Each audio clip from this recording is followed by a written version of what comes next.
Hello a chairde, fáilte arás, eagrán na cuaig atá ann san eagrán deireanach, phléigh mé taistil liom féin go háirithe, mar sin má chaill tú an taigreán sin éist leis más mian leat, ach inniu caithfí muid Lord faoin elephant in the room. Mo bhlas, mo thu, my accent, my voice. Ca has me? Where am I from? Tá méid mágu. Sílim má táte géisteart leis an fodchraoladh seo agus má fuair tú mé ar ardan eile. If you find me on another platform, is dóithe go bhfuil is agad ca has mé? I mean, ní dearad mé in aithin físeán ná a gcónaí, ach tá sé ráite agam coppla uaidh agus gopla áit.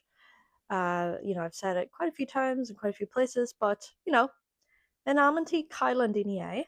So is as dún an mé, ní as an réaltart mé, is as Letterkenny in nún an mé, Letterkenny in Donegal, not in Canada. Tá is agam go bhfuil clár telefíse dar teideal Letterkenny, ach níl buintear bí agam lei sin. Ach, ba waithlim Lord faoi mo bhlas inniu, mar is rud simú é, mar thar na blianta bhí coppla identity crisis agam, agus tá scéal simú agam faoi mo bhlas. Sílam go bhfuil blasanna go generalta simú. Cé gur as dún an mé, rugu i máilethe clia mé, agus bhí mé mo choníon ar feadh jabhlaíonn rudbug níos luas dóithe, agus dearad mé sin mar bhí seans go bhainthin i máilethe clia. Thocu le blas máilethe clia a bheith agam inis. I could have a Dublin accent and not a South Dublin accent. But I don't know which is worse because people really don't seem to like the Dublin accents, North or South.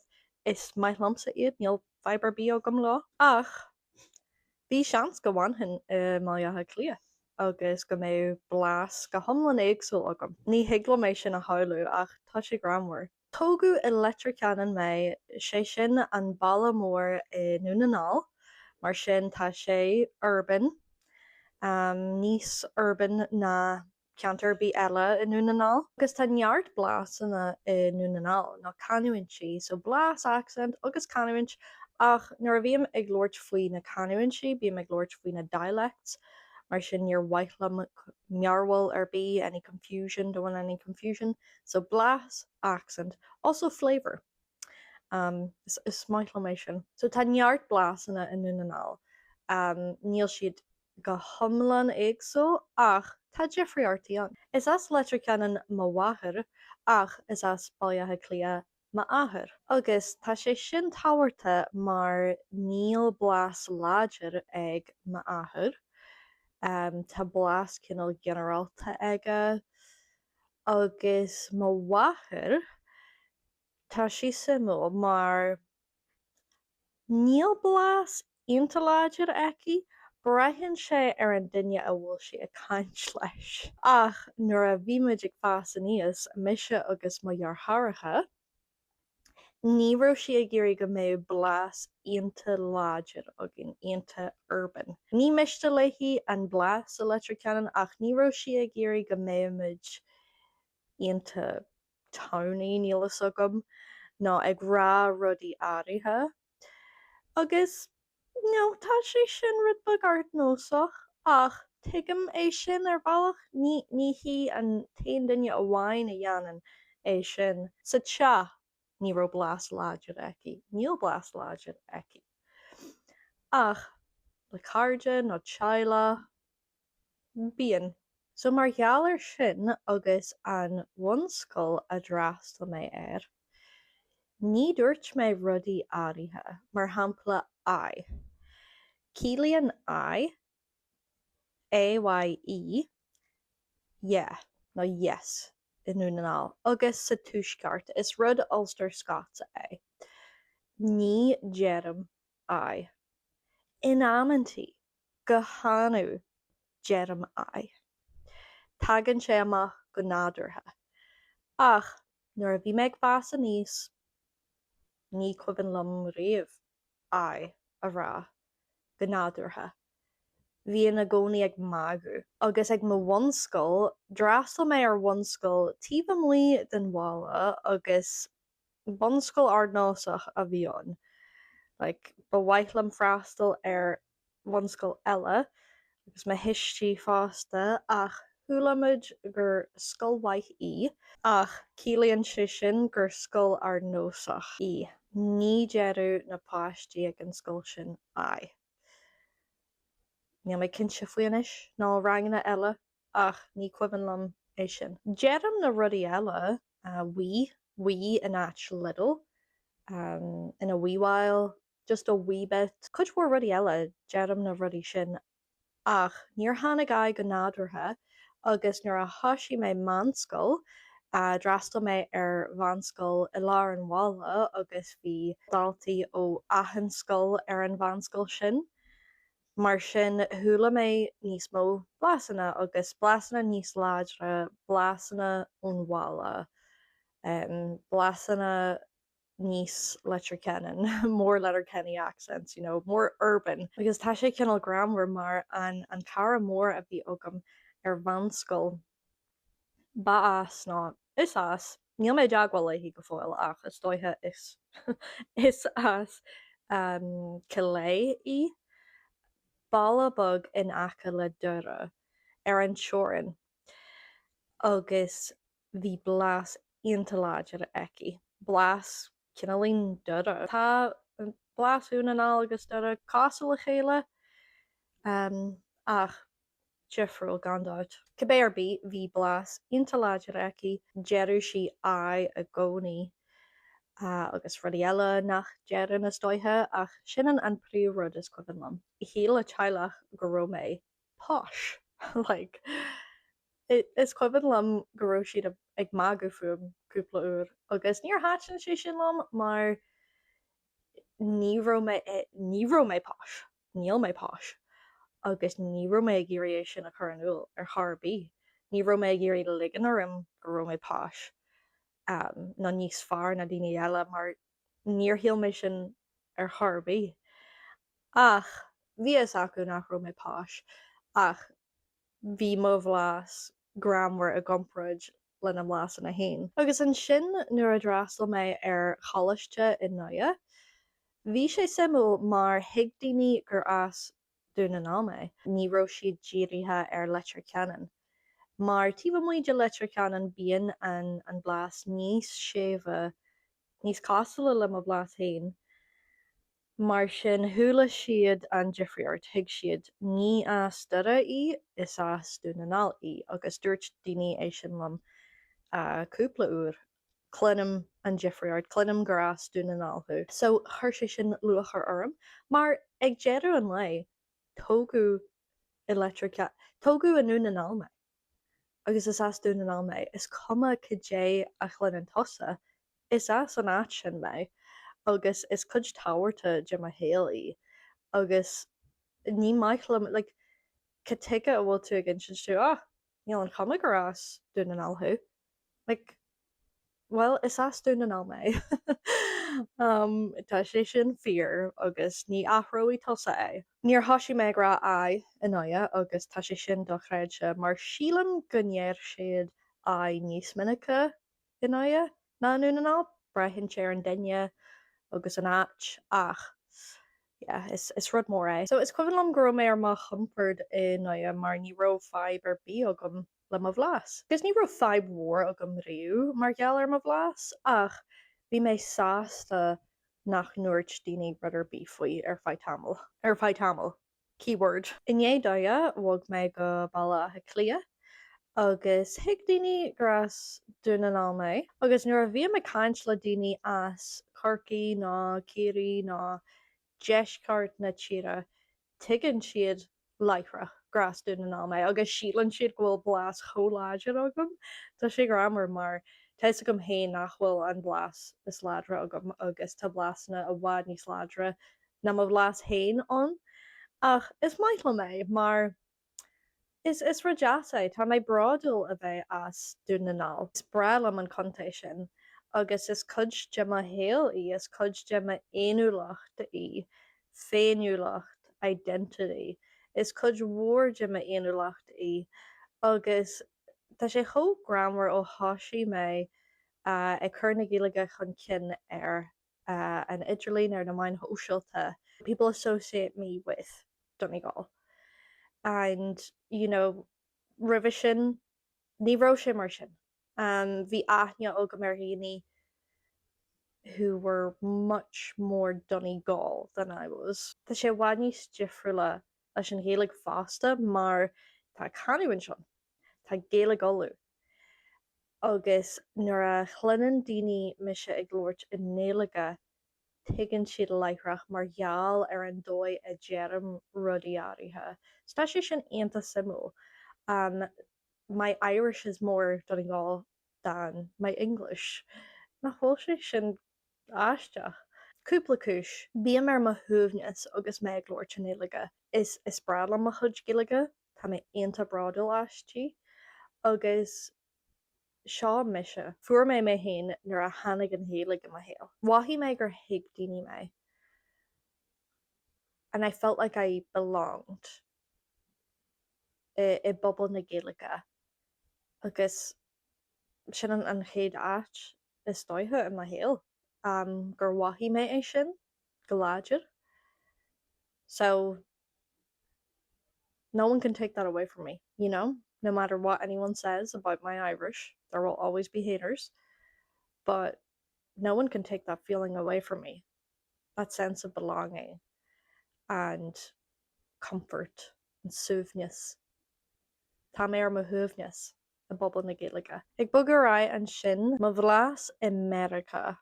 So tá mé mo chonaí in nua árach faoi láthair. Ach bhí taithí agam le Americaní ribh sin. Nuair a thosaí mé ag múnú na Gaeilge, bhí cudmhór maclainn as America agam, agus bhí barúlacha héagsúil acu faoi mo bhlas. Thíl cud acu go bhfuil bhlas aonanta láidir aonanta Gaelach agam, agus an chud eile bhí friaonn siad Jim, go tuige nach bhfuil an Irish brogue sin agat, you don't have the Irish brogue. And I'm like, what is the Irish brogue exactly?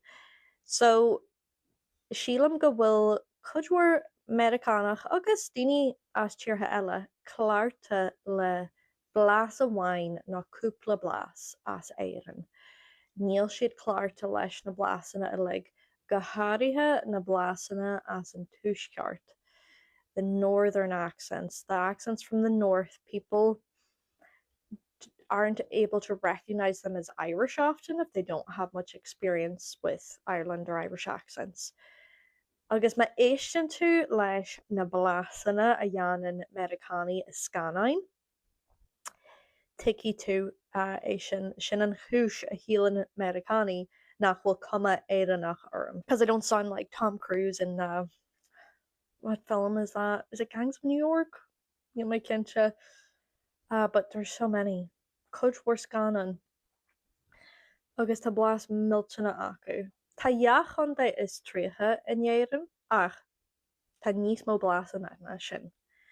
Tá níos mó blasanna na bhlas is tríthe, mar dúirt mé níos luatha, tá neart blasanna in núnaná amháin. Braitheann sé na contaithe níos mó bíonn níos mó blasanna antú. Contaith atha clia, níl si rá mhór ach an difear idir an blas a tuaisceart agus an blas a deisceart tá sé do chréidse. An chud is móid an seo in nua árach nuair a bhí me glóirt le daoine ní hílann siad leithreach gur éireannach mé. Ní hílann is éireannach chu gan dát. Tuigeann siad go bhfuil blas difriúil agam agus ní bhíonn siad cinse cathas mé. Nuair a dearm éireann, deir siad tá ciaille sin. Agus is múnseoir teanga mé mar sin ma éistin tú le múnseoirí teanga clunhí tú go nach bhfuil blas aonanta láidir acu. Ní múnseoir teanga mé a bhain is fólamór teanga mé. Agus tá cudmhór cairde agam nach bhfuil béarla mar chéad teanga acu, Mar sin tá mé chláirte le loirt níos soilléire, Tá mé chláirte le loirt le daoine nach bhfuil béle mar chéad teanga acu go soilléir, miléin deanam a dhíthil a bheith soilléir. Nuair a bhíam sa bhála le a hailech, tugam faoi deara go bhfuil mo bhlas níos láidre. Agus bíonn sé gramhar. Ach fiú mar bhúnseir teanga tá coppla rud a dearm agus níl mé ábalta iad a athrú, níl mé ábalta mo bhlas a athrú nuair a dearm na focail seo, agus ní anam iarart mo bhlas a athrú riú.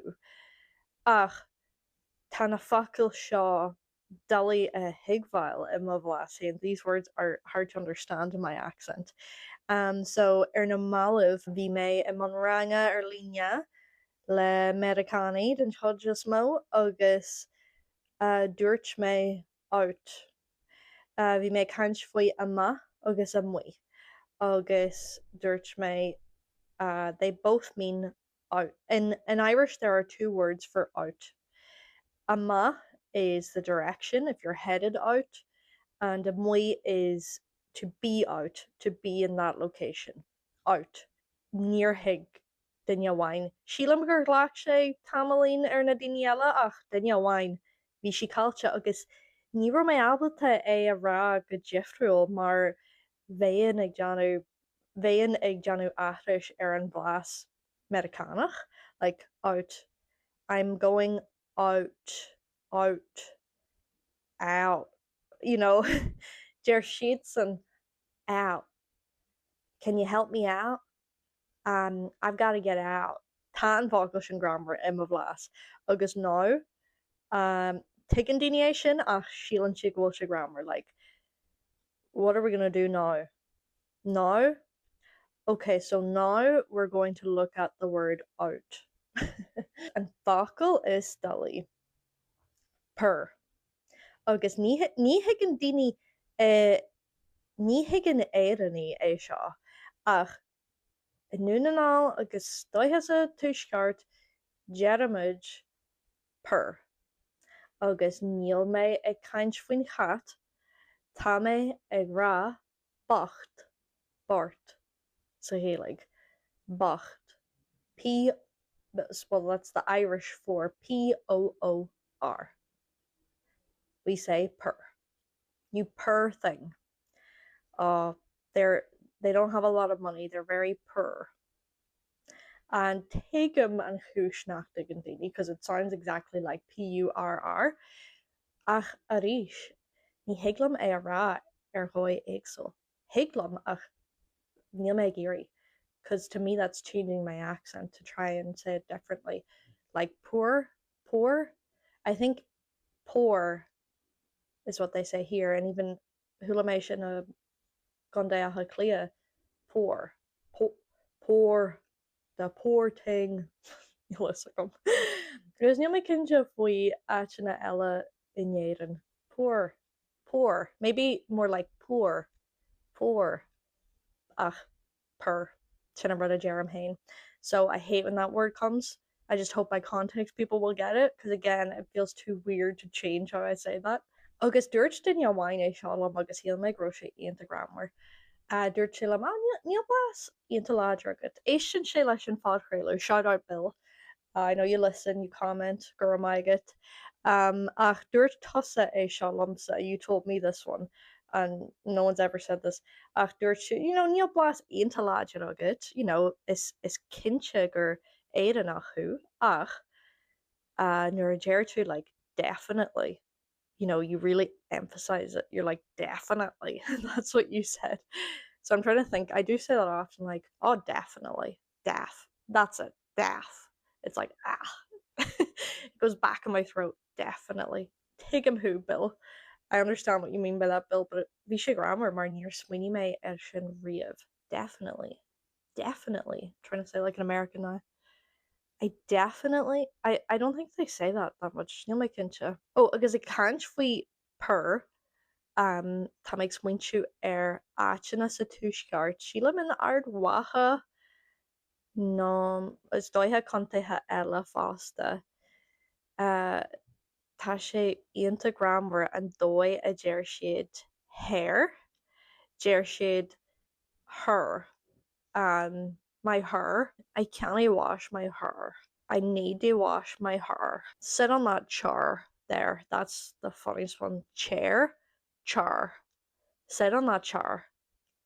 And then mirror. Let me say it naturally. Mirror. I need a bigger mirror. Yeah, I say like mirror.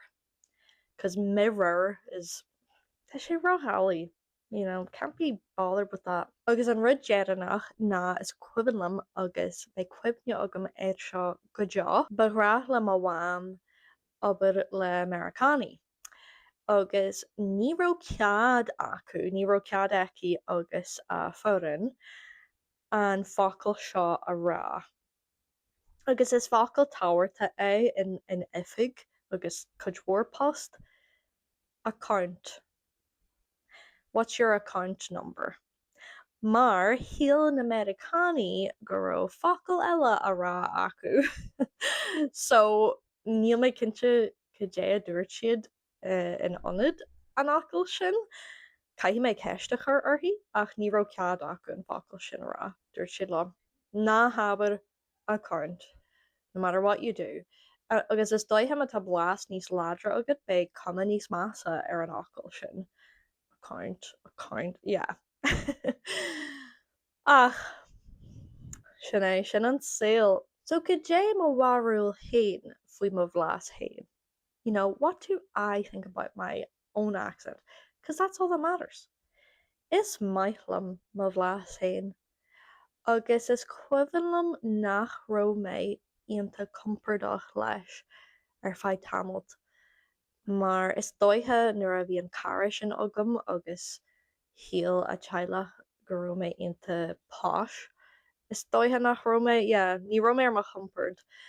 Agus an sin bhí mé cinál self-conscious, mar the last thing I wanted to do was appear posh or snobby. Like, that's just no. Ach, mar dúirt mé fuair mé hain nuair a tháinig na Gaeilge mo héal agus is breala mo chuid Gaeilge ach tá mé ceart go leor le mo chuid béarla. Níl mé lífa go fáil ach tá cúpla fácail agam nó mo bhlas an méarla. Tá sí rud bag Jeffriúil gan dát ach is fearr le an Gaeilge. Bhí mé mar chompord agus méid glóirte néalaigh agus bhí níos mó taithí drothaithí agam agus méid glóirte méarla. Ach is cuma lomanis is maithlam mo rú. Is maithlam a bheith as dún an all.